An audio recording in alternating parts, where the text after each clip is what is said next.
Dito sa Chris TV, kasama ang dalawang special guest co-host na sa kauna-unahang pagkakataon. Muling magsasama matapos ang pinag-usapan nilang paghihiwalay. Jason Francisco at Melay Casiveros, Melason Reunited. From one tangent to another hot love team, ang royal couple ng Princess Ay, Daniel Padilla and Catherine Bernardo. Dahil nirequest niyo, pagbibigyan namin this morning.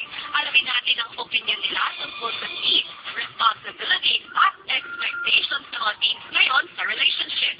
Tuloy-tuloy ng umaganda experience. Tutok na sa Chris TV. Gustuhan mo, yung kahit puso'y masugatan, lagyan lang ng band-aid, handa pa rin lumaban. For you, you're saying in a relationship. So, meron kasing pagkakaintindihan na bago siya. Pero... Single, dating, it's complicated. Something. Diretso Kimi. Tama naman niya yun. Okay, let's drink water.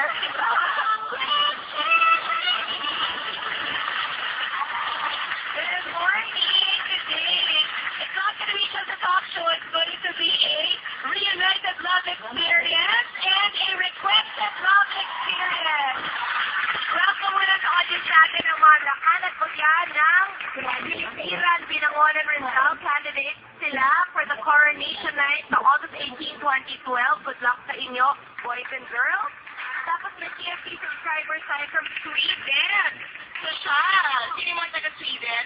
Di ba H&M sa Sweden nagsimula?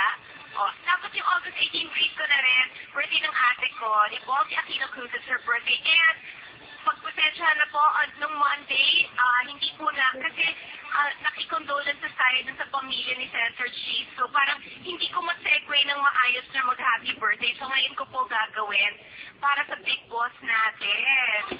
EL3, Eugenio Lopez III, the latest happy birthday.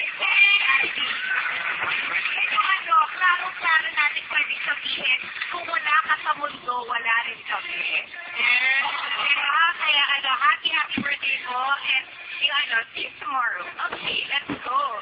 Kasama ko ngayon, nung nagka-taping ako nung Monday, nahihirapan pa si Darla na i-confirm kayong dalawa. Tapos sinabi ko, tell them, do it for Bimby. Fan ng love team nila. So, umuha kayo rin dahil kay Bimby. Di nyo naman alam na sa school si Bimby ngayon. Please welcome Mela and Jason!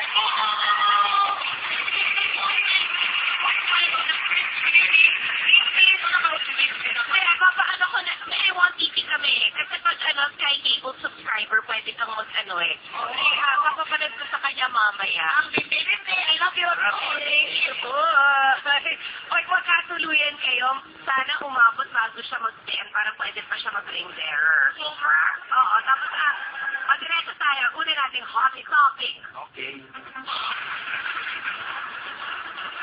GSIS, SSS, at Pag-ibig tumatanggap na ng loan application para sa mga naapektuhan ng kalamidad.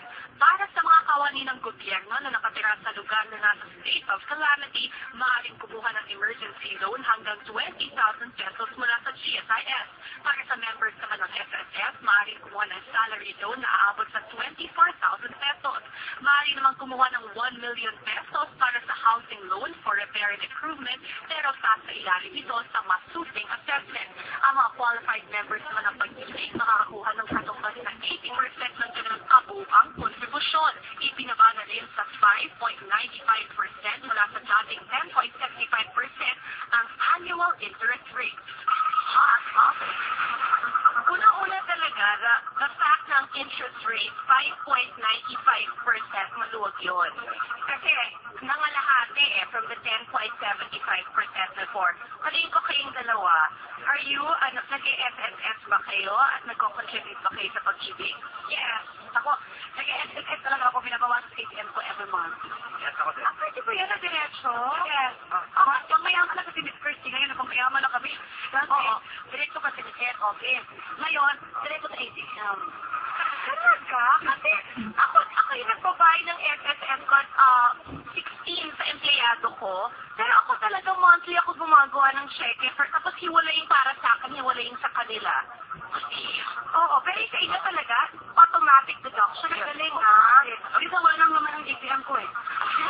Ako mga for deduction. Pero yung pag-ibig, meron din kayo. It's required FSS, pag-ibig, and PhilHealth. Tatlo yan na requirement na. Wala ka ba? Uy, mag-apply ka. Sana pinapayos namin pag-ibig namin kasi importante talaga yan. Ay! Over, bakit tayo dalawa magkasama? Huwag na tayo magpapasal. Okay, ikot ka pa. Hindi, pero ito, makakatulong ba ito ng malaki sa mga mamamayan? Ay, naku, ako, tayo naman. Okay, ako rin Miss Grace, kaya makakatulong to sa atin, lalo na sa mga nabakaan. Yes. The best talaga to. Ay, naku, the best naman ang ating kwan na yun. Pero kanina I was watching yung sa UKG, pumunta sila, I went to that barangay in Muntinlupa. At anong pangalan nung Tunasat. Until now, talagang bahang-baha. Tapos parang almost pinakita ni Alex Santos na abandon talaga yung barangay, nag-alisan talaga yung mga tao. So, in the event na pwede ka, kasi dito, housing loan for repair and improvement, yung 1 million. Pero baka naman pwede also, it's a loan to move, di ba? Kasi kung nasa flood-prone area ka, baka it's really better na maghanap na ng malilipatan. O yes, kasi napanood sa TV Patrol. Sa TV Patrol, Miss Grace, ito yung about sa mga 1 million na panood ko. Pero kailangan talaga, I guess, masusi assessment yan talaga. Kung ano yung lilipatan, dapat yung kwan lang na. Safety. Hindi nila ibenta. Kasi may pang ibang pinipinta nila eh. Kagaya ng ano? Kunwari, hindi pa ako yan. Mahalaga yan ang buhay ko. Oy, sandali, alam ko yung panalunan mo ba nakapangalan na sa'yo? Hindi, di pa si Makorik. Makorik, kung manawagan ka sa kanila, sige si Fatima. Fatima Filia. Kung nanonood ka siya, hindi ko alam kung pagpito tawag ko sa akin, propit-lapit ka sa tawag. Si Fatima Filia. Yung bayaran ko sa akin kuryente, siya ang pangalan. Sana naman, check mo. Lagi ko i-check. Hindi, kasi diba ikaw naman na nagbabayad doon nung sa yung amilyar. So, makikita mo doon sa resibo kung nakapangalan sa'yo. Parang wala akong bayad sa milyon. Patay ako. Pwede kunin ng saka ba Excel ka, o pwede yung bawin. Bakit ko sinabi yun? Ay, ayusin mo yan. Limang taon hindi nagbayad, pwede nila kunin sa'yo. Ay, naku, ayusin mo yan. Sige, tulungan kita. It's been a city or is it still a municipality? Hindi. City na kayo? May kung municipality, mas madali kasi nag-guest dito si Gov Inares. Wow! Nakapagin na lang natin siya para maayos yung papeles mo. Sayang naman, di ba? Sana talaga. Okay, ayusin natin yan. Pero magbayad ko. Yearly ako pati mga nagbayad hindi. Okay sa'yo. If you say December, bago mag-start ang tuon, you get anywhere from 10 to 20% discount from that, ha? So it's worth it kung meron ka na. Kasi, di ba? Pwede talagang bawiin sa yung bahay mo kung di nagbabayad nun. Let's go! Ay, naku, nakakaloka to. Ito pa naman pinag-uusapan natin kanina. Same-sex marriage? Let's watch this next hot topic. Unang same-sex Buddhist wedding sa Taiwan, itinaos noong nakaraang Sabado. Matapos ang 7 taon na pagsasama, ikinasal ang lesbian couple na sina Huang Meiyu at Yu Yating sa isang traditional Buddhist ceremony. Sinuporta nito ng pinagbigating Taiwanese social activist leaders. Ang Taiwan ang unang bansa sa Asia na gumawa ng panukalang batas para gawing legal ang same-sex marriage at pag-ampon ng same-sex couples. Posible kaya ang kalapitbayan nitong Pilipinas ay maging bukas na sa paniniwalang ito. Do you think ang Philippines will ever be ready for that? At least a lifetime natin. For me, because, Cellphones, please. Kasi tumutunog na naman. yes. Para sa inyo. For me, Miss Grace, siguro di maganda. Siguro, hindi naman para sa... How old are you now? I'm 20. 30?